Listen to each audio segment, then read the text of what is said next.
Welcome back, ladies and gentlemen, to another edition of Through the Fire. I am your host, Ryan Wickline, and today we're joined by a very special guest. He is the founder of Steve Barton Coaching, Mr. Steve Barton. How you doing today, Steve? Ryan, thank you so much. That was short and sweet, and I love it. So thank you, and I get right doing to the great. point. I love it.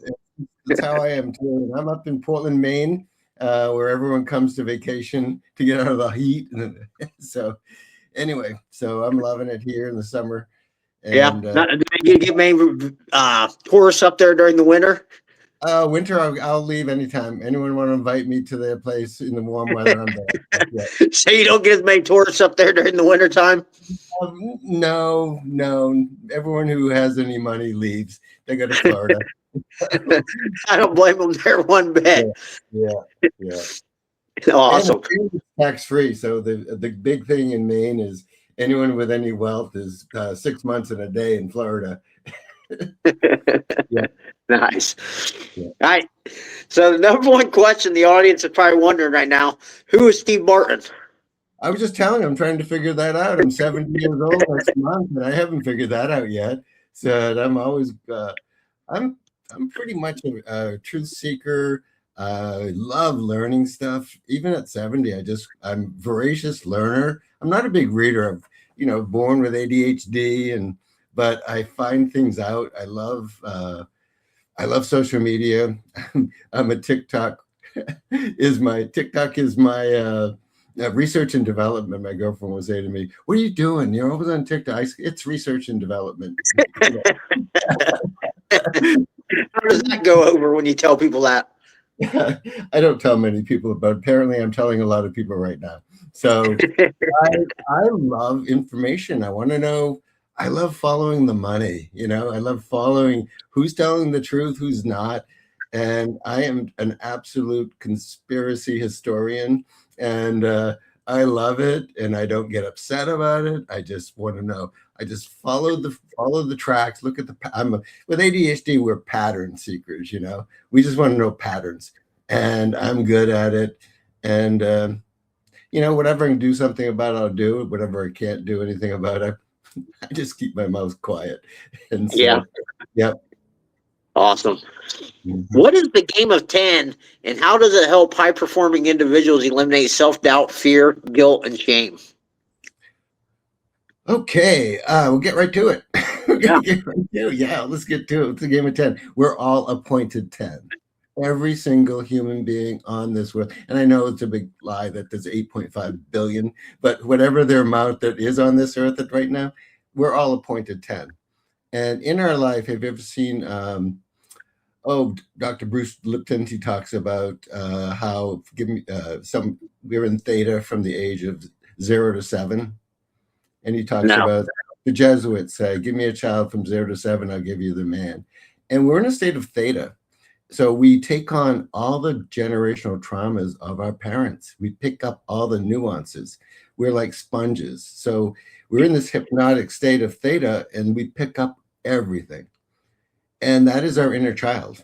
And so after 7, 8, 9, we're pretty much fully developed in our subconscious. And most of the time, people operate from this place and they learn more, they become more adults and they become more aware. But it's a lot of the damage or good things have been established from that time. So the game of 10 is based on we're all appointed 10. And through disappointments, traumas, we go to a level of disappointment. And if they're consistent, we'll stay in that level. You've heard of arrested development.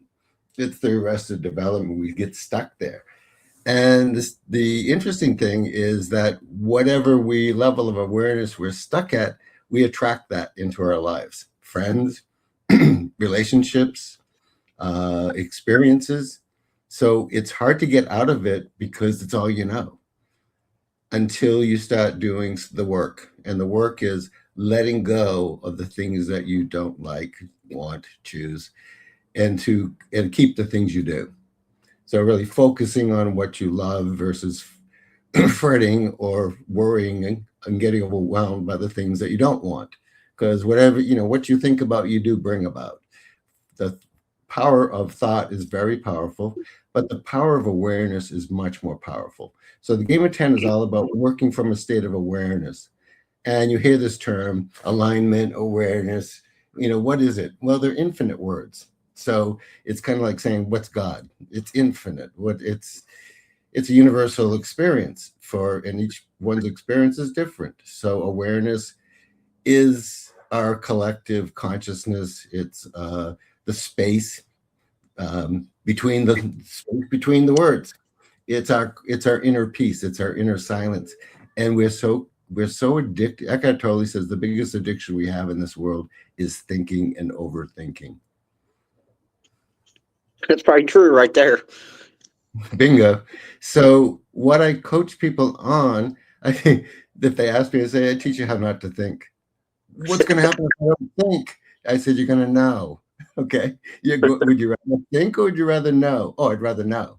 Okay. Then you're going to have to let go of those thoughts. The Cleveland Clinic did a study many years ago about thought, and they came up with the average person has 60,000 thoughts a day. 80% are from the past, 80% are negative. Who wants to play with that? Those odds. 80% are negative. And we hold on to this negativity and can't let it go because we're addicted to it. So it's really about breaking that addiction. Once you break that addiction, you can break any addiction. And that's a bold statement, I know, but a lot of the addictions we have out there are based on guilt and shame, and that locks it in. If you're going to do something, do it. I have clients. Well, I'm kind of addicted. Well, can do it. Do you feel guilty about it? Yes. Stop doing it. That's a nice way to put it. If you don't feel guilty about doing it, you probably shouldn't be doing it, right? Pretty much. Enjoy it. They say some really just like, they trust me. And it's like, do you enjoy it? Yeah, then do it. Do it more. do it till you don't want to do it anymore. If it's not harming you, if it's not, cutters and stuff like that, no. But if it's not hurting anybody and you enjoy it, enjoy it. And when you'll release that, it's kind of like a Chinese handcuffs. You resist it, you can't get out. But if you just lean into it, say, you know what, I really like this. But if you just eventually, I've talked to some people in the recovery business who are saying, yeah, it's pretty much it. So the guilt and shame lock it in. And so you've got to just awareness. This is what I do. Is this serving me? Is it serving my family? Is it really helping me out? If the answer is no, then stop it, or work towards stopping it. Get some help. I really do. I admire all therapists, self-help, 12 step, fine. Do whatever works for you, but just be the change. Don't let go of the fear, self-doubt, guilt, and shame. And I call that the game often played. So there's two games. We have spirit, 10, the game of 10. We have ego, the game often played. Living through your identity. And your identity. What is that? What is that? Like living through your identity then? Well, who you think you are. Okay. So I'm Steve Barton. I'm owner of Steve Barton Coaching. I was a florist for 30 years, born and raised in the town I live in right now. I'll be 70 years old next month. Is that who I am? It's my story. Okay. So we create stories in our mind. It's great to have them, but if I'm a father of my son, but as soon as I attach and identify that's who I am, and something happens to my son, something happens to my coaching business, if I think that's who I am, then you're going to really work from fear, self-doubt, guilt, and shame to what if I lose it? What if I don't have any clients? What if someone knows something that, what if they find out I'm not successful? What if they find out that, what if, and all this self-doubt, guilt, shame comes in. So I'm who I am. I'm not attached to it. I was a florist. That was kind of tough. I did that for 30 years and grew up in that business. So I actually went to therapy just before we sold. I said, I just want to make sure I'm not attached to that. And I wasn't. So a couple sessions, we were good. We're good. Yeah. So how and why did you create this game of 10? Because I have ADHD and I can't sit down, cross my legs, uh, put my index finger on my thumb and sit there for 5 minutes. Okay. And I just never have been able to do it. So I came up with 6 phrases. And I've been a personal development junkie for over 30 years when I did it, and just found out that I love honing, I love patterns, I love honing things down to the very simplistic essence of what they are. And everyone, Eckhart Tolle, Marianne Williamson, Wayne Dyer, Stephen Covey, I'm just, listening, and they all had this one common denominator. And so I honed it down to 6 phrases, and I haven't changed it in 10 years. I've been thinking, if anyone knows who can make it better, take something away, I can take a couple of phrases out because they're kind of similar, but adding on to it, it's elegant right now. So why don't we do the phrases, and you can tell your audience what you got out of it. Okay. Okay. All right. So basically, the game of 10 is we're declaring that we're 10. We are conscious awareness at the highest level. Okay. So repeat after me. I am 10. I am 10. Yeah. Let's do it with some enthusiasm, Ryan. I am 10. You are. All right. I'm doing the best that I can with the awareness that I have. I'm doing the best I can with the awareness I have. I'm always right with the awareness that I have. I'm always right with the awareness I have. I am enough. I am enough. I do enough. I do enough. I have enough. I have enough. Shut off your mind from chattering. It's a switch. I had one podcast that goes, I forgot what I was going to talk about with you. I said, you did it. So usually in the beginning, it's for a nanosecond, but the more you practice it, the more you can go without thought. And when you have no thought, you can download ideas. Okay. So all it is pretty much it's affirmations, because it's the I am. So you're using affirmations, and you're training your mind to kind of slow down and not think. Yep. Your mind is a tool. Your thoughts are tools. Your body's a tool. Your feelings and emotions are tools. Your skill sets are tools. So most people have their tools operating their life. Okay, maybe that's why some people are called tools. Okay, it's such a tool, right?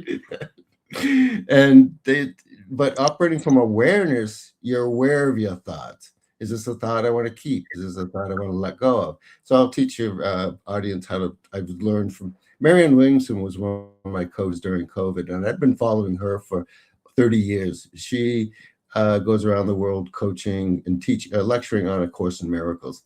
A great psycho-spiritual book that teaches forgiveness, awareness, and that we are not our thoughts, we have them.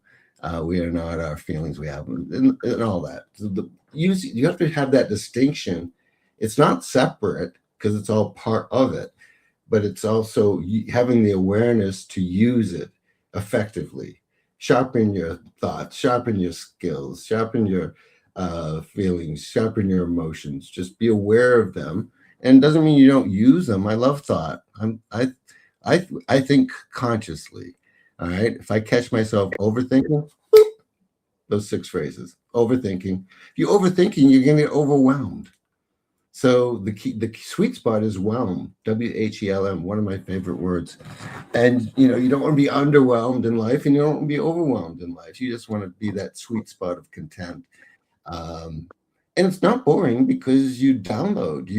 Your intuition is heightened, your creativity is heightened, and your intentionality is heightened.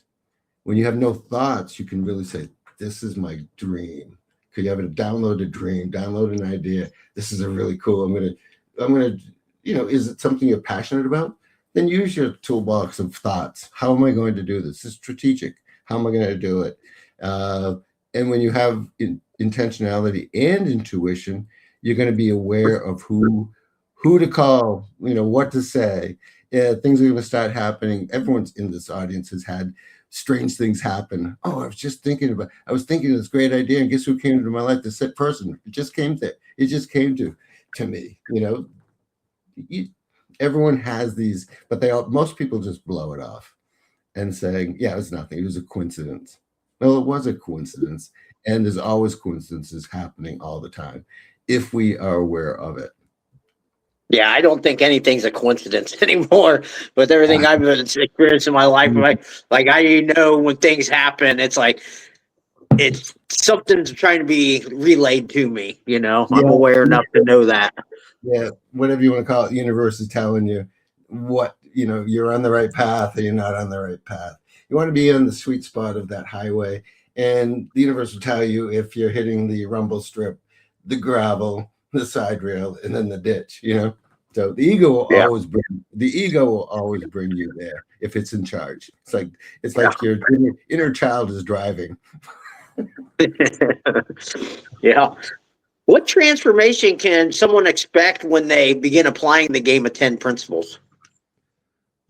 They'll be less reactive. They'll be more responsive. They will be more content. They'll have lower highs and higher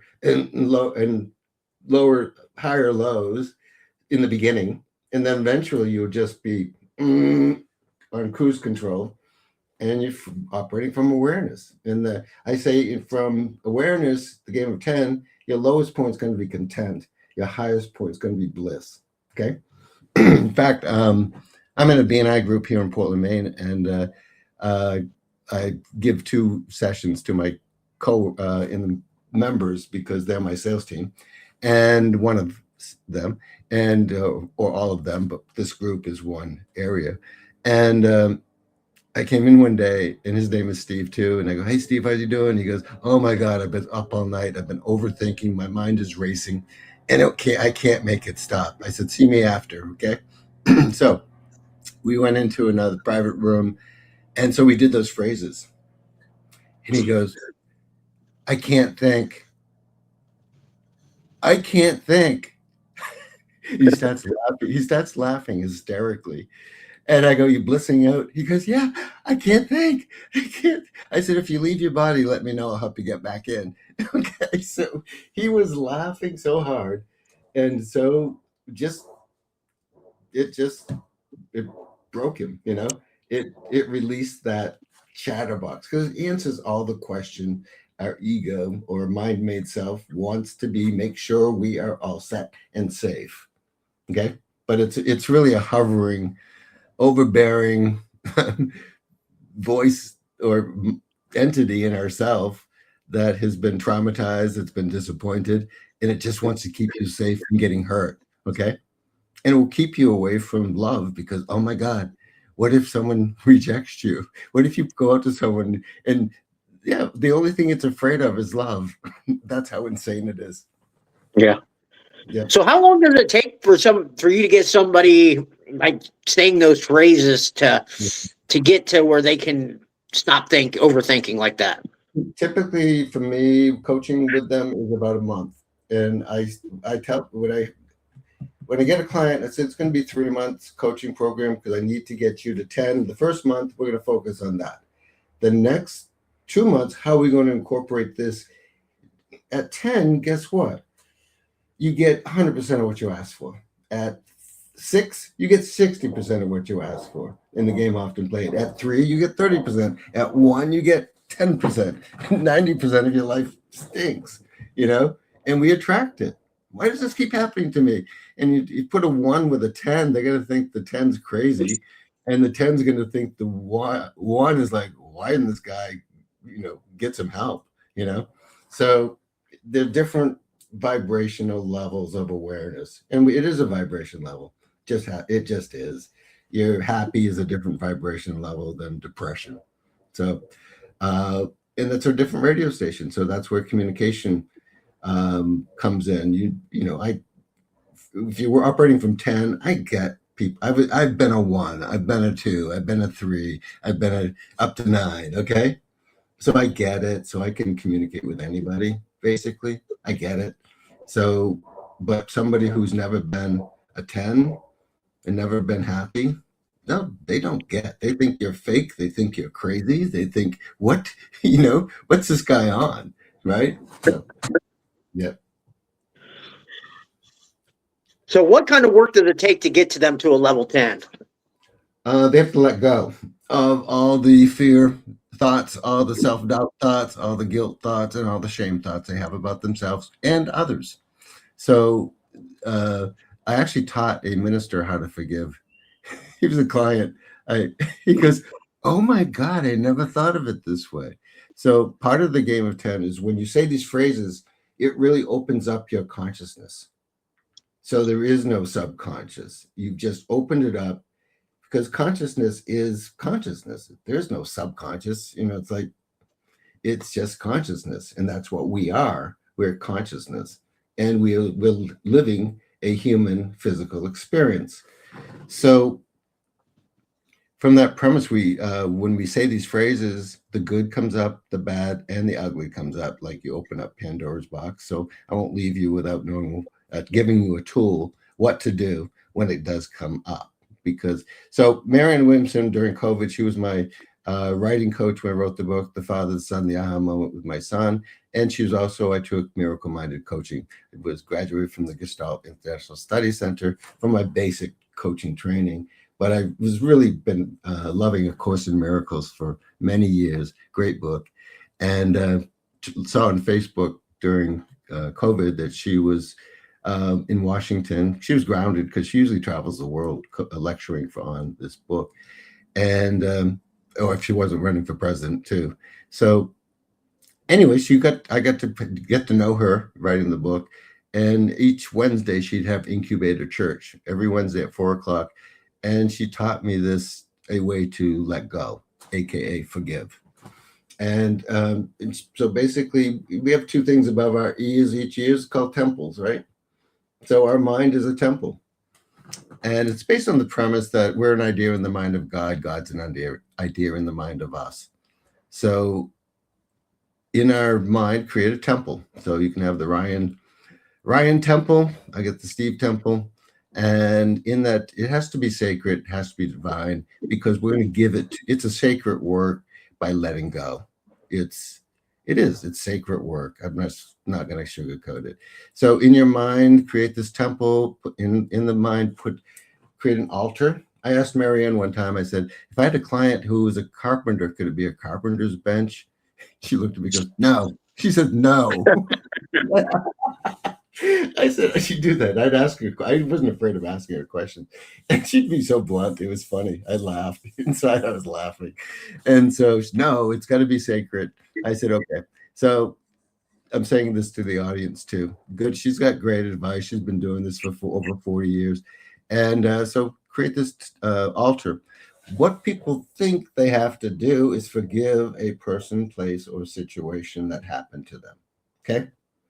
The fact is either disappointed you or traumatized you, and it can be horrific. But the reason you want to let it go so it doesn't define you and control you for the rest of your life. So you don't do it for the other person. You do it for yourself to set yourself free from that chain of guilt, shame, fear, self-doubt. So you have to forgive the thought about what happened, the story that you created around the experience, and you identified it, and that's who defines you. So you do it for yourself. Doesn't mean it didn't happen. Doesn't mean it wasn't horrific. Doesn't mean that this person doesn't deserve to be in. It may mean this person deserves to be in jail. Okay, so it's about freeing yourself from the experience that is defining you. Me, anybody who wants to let this stuff go. So we forgive. So I have my clients take any thoughts they have about. So audience, Ryan, anyone you have to forgive in your life, you don't tell me. No, I think I'm pretty good. I'm good too, but I'm sure there's other people out there. People come into my life every day that go, yeah. I let them go right now. They're good. We're good. See, hi. Yeah, I'm letting you go right now before you even say a word. So, I learned that a long time ago, like when I had my own issues, that I had to learn how to forgive, and I think forgiving myself was the hardest part. it always is. Most people are so forgiving of others. They're so hard on themselves because they don't feel they're enough. They don't do enough. They don't have enough. I can do more. I can be more. I can, I'm not right with the awareness I have. I'm not doing my best. I'm not 10. Most people operating from 7, 8, 7 and 8, 6, 7, 8. Clients that I start working with me, typically 6, 7, 8. If they're 10, I used to say, what do you need, a friend? Yes. But what I've learned is the 10s are great clients too, because what are you doing? You get everything you ask for. I don't know what I want. How's that one? You're gonna get it, but you have to, some people, a lot of people, you hear about people being afraid of failure. They're afraid of success. And I'm saying this because they don't realize that how many times you have to fail before you succeed. You have to get really, really, really, really good at failing, and just like, yeah, that was great. You Yeah. gotta love it, and you gotta learn from their lessons. They're not failures. They're opportunities to hone your skill. All right, don't go out and bet the house on something and start from hard to make $1 million from nothing. It really is. But if you've got some, be responsible, take small steps and take small risks that you can afford to lose. If you go in the market, odds are good you're going to lose. And if Yeah. you get out, you're definitely, when you sell at a loss, you've really lost. All right. And then as soon as you sell, it goes whoop, right up. Oh, how many times? So you learn that it's a long game, and you play the long game. And you want to learn to, and the other thing is you really want to learn to not know. I have people call me up with anxiety, and this has happened. I'm really, this, went through a divorce, and I'm really anxious. I have anxiety and this and that. I don't know what's going to happen next month. My response is, when did you ever? There's that Yeah. laughing. When did you ever? but they get caught in their head, and they get caught in future thinking, or they get stuck. And typically, they're stuck in the past with thinking thoughts of their failure. So if they're in that roller coaster, or you're basically on a tightrope, wobbling from depression to anxiety, you want to be in the sweet spot on that tightrope. Okay. And awareness is like a tightrope. And then what you do is you expand that tightrope, get it bigger, wider, so it becomes a super highway that you can just take in. You name it. I'm going to start a business. I'm going to buy a business, and I've created awareness around this business I'm buying, and I've learned everything about it. I've got I'm not talking about me right now, but that's a metaphor. And you've just created this whole space of what you're going to do, what your market is. You realize there is no. It's a niche market, and it's so much demand for it, but nobody's doing it. You go into the marketplace, you become an instant multimillionaire. Have you had the financial backing? I mean, the backing as well as the financial literacy in the awareness of money. Do you know how to manage 100 employees? Do you know how to set up HR and payroll and taxes and bookkeeping and accountants? You have to know this stuff when you hire people. You better know at least a good amount of it, or you'll be taken advantage of, and by the people that you hire, because you won't know that they don't know. So I think anybody in a business has to know a lot of what you're hiring someone for, so you know that Yeah. you can, yeah. And a lot of people, Well, if you're not ready for it, you'll probably lose some of it, and that's a hard lesson. So if you don't, Yeah. people who win mega bucks, the I think it's this high percentage of people who've never had Yeah, money. they lose everything. You They hear make so stories of much. just losing everything because they were never prepared for it. No, so that's a great example of a real life situation statistically. If you don't know how to manage money, you don't, and if you think that they start thinking that they've got their newfound friends that they find are their friends. Yeah. Yeah. What types of coaching services do you provide then and offer? Well, I call myself an executive coach. Okay, I work with executive. My first client used to be the head of HR for AT&T World. She was my coach at the Gestalt International Study Center, and I have a unique talent that I can coach. I don't often share it, but it's unique, and but I work with high performers, people because I know I get everything I ask for. I always have. Everyone has. They just have been asking too small and they're afraid of failing. So they keep in that small place. So I work with people, I get them to 10, and then we go, what is your big, hairy, audacious goal? Well, I've always wanted to do this. Well, let's start. Okay. And I'm the coach, so it's like I'm like a physical coach too, in that I have to watch what they're doing. Is what they're saying aligned with what they're doing? Well, you're saying this and you're doing this, so there's misalignment. Yeah. Really, so you have to sometimes you have to just say hello.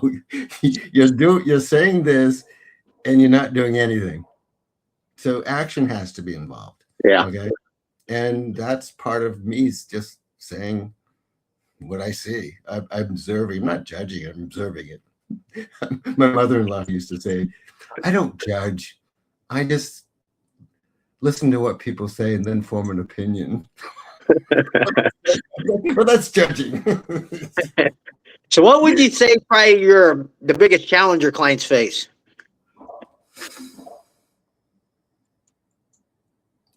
They don't know what they don't know.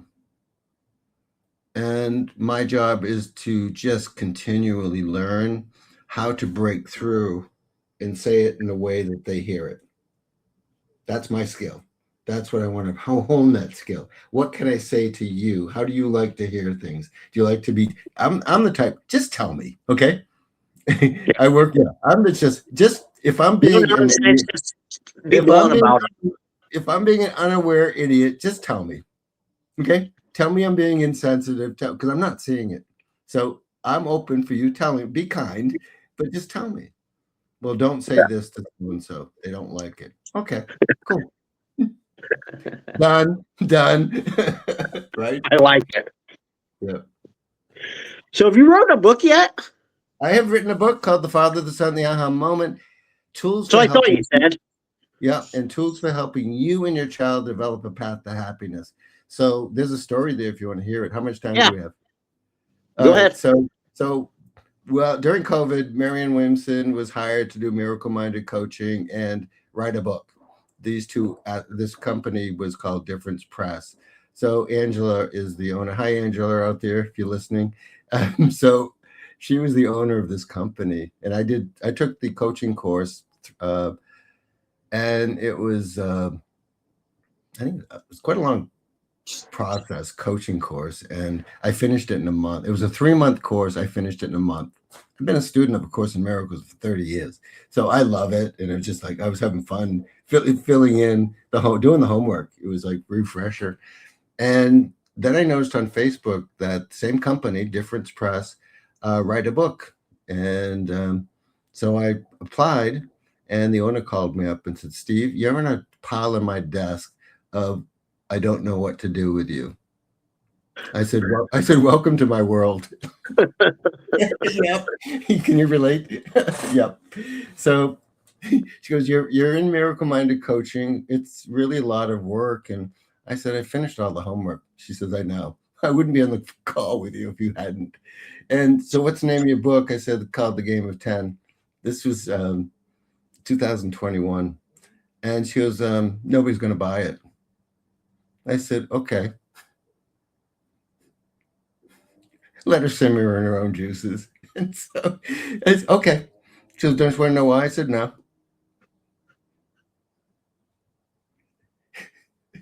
Just let her simmer. Oh, just wanted to let her simmer.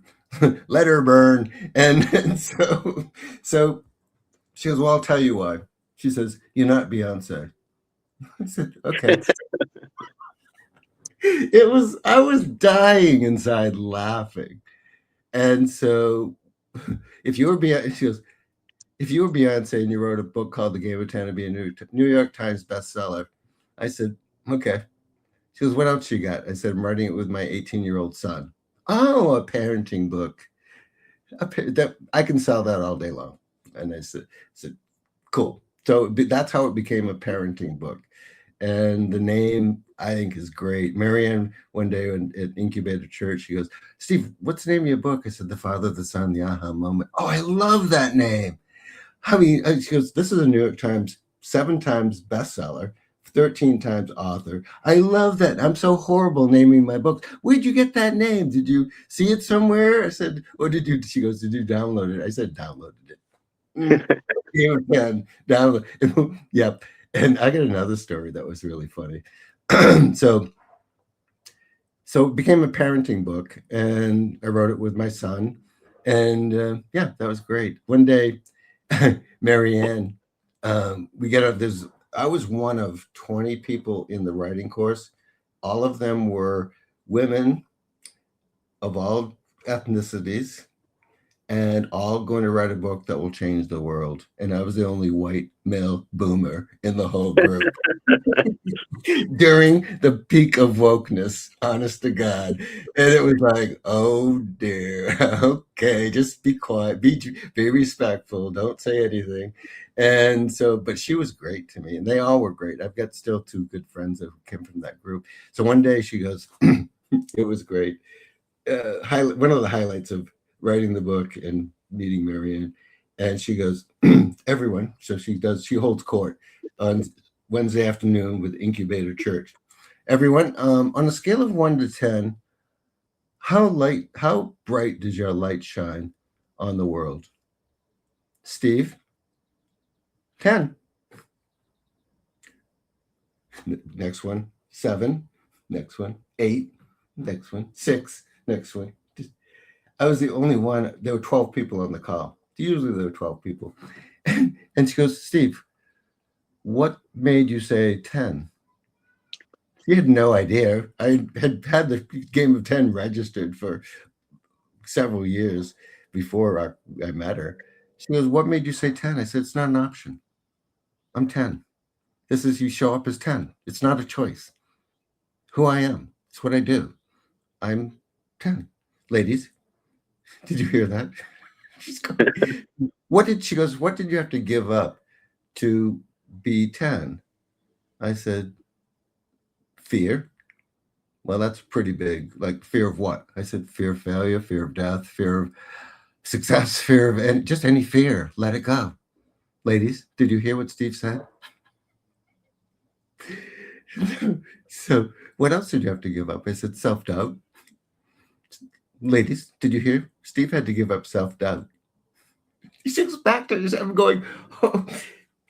And then anything else? I said, guilt. Ladies, did you hear what Steve said? Oh my God. And then shame. And so she had no idea who she was playing with, the inventor of the game of 10. Not that I invented the concept, but I play this game well, okay? I know how to play it. I know when I'm playing the game, often played, I get out of that game as quickly as possible, okay? I love it. How can people get a hold of you?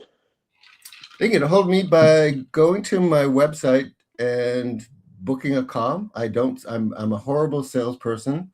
I only want to work with people who want to work with me, who want to get to 10.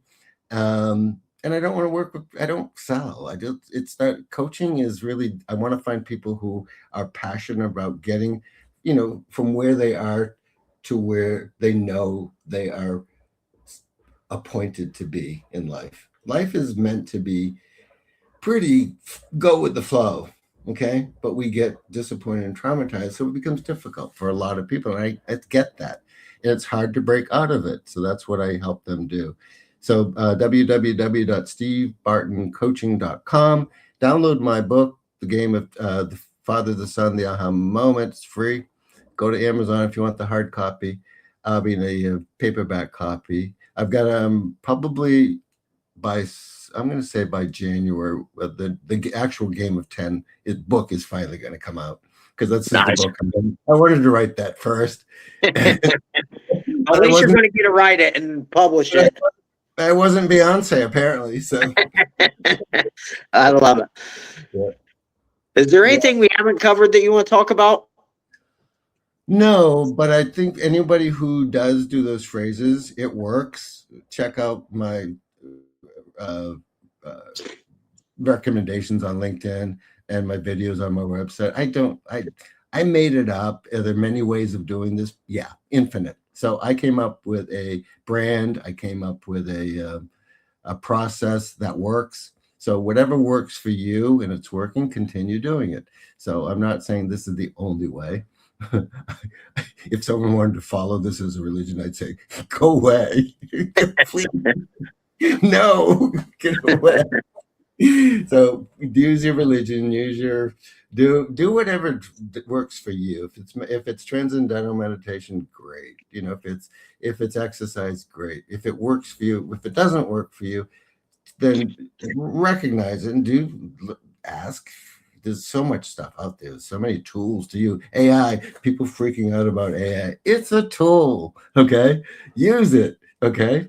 But they're so afraid that it's going to take over. It will take over the people who let it take over. Much like your thoughts will take you over. They're like weeds if you don't pluck them out and put them on your altar, right? Same metaphor. I love metaphors, and because that's what metaphors are for. They're for. I never thought of that.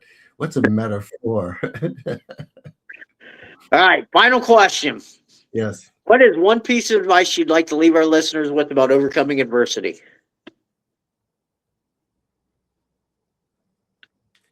You don't overcome it, you go through it. You can't overcome it. You can't go around it. You can't go under it. You got to go through it. And, that's when the healing starts. I call it the nail in the foot. So nail hurts when it goes in. Guess what? It hurts coming out. And that's when the healing begins. So adversity is your friend. Failure is your friend. Fail smartly. Fail forward. And adversity, what is it? What is it? It's buying into the fear. It's buying into the self-doubt. It's buying into the guilt. It's buying into the shame. Don't believe in it. You got to go through it. Growth is growing pains. Physically, whenever you grow, you have growing pains. I'm growing old. I have growing pains. Okay. So great advice. I love it. Thank you. Yeah, well, Steve, that was a great question. I mean, that was a really good. I've never thought about adversity. Yeah. Well, Steve, I can't thank you enough for coming on here and sharing your insight and knowledge with all of us and telling us some great stories. Well, you were great to be interviewed by, and I've never told these stories on. I've done over 100 podcasts, and I'm top 10 in the country out of 16,000. But I've never told these stories, and so you got the first edition of telling these stories. Yeah. All right, Ryan, awesome. You did a great job. Great show.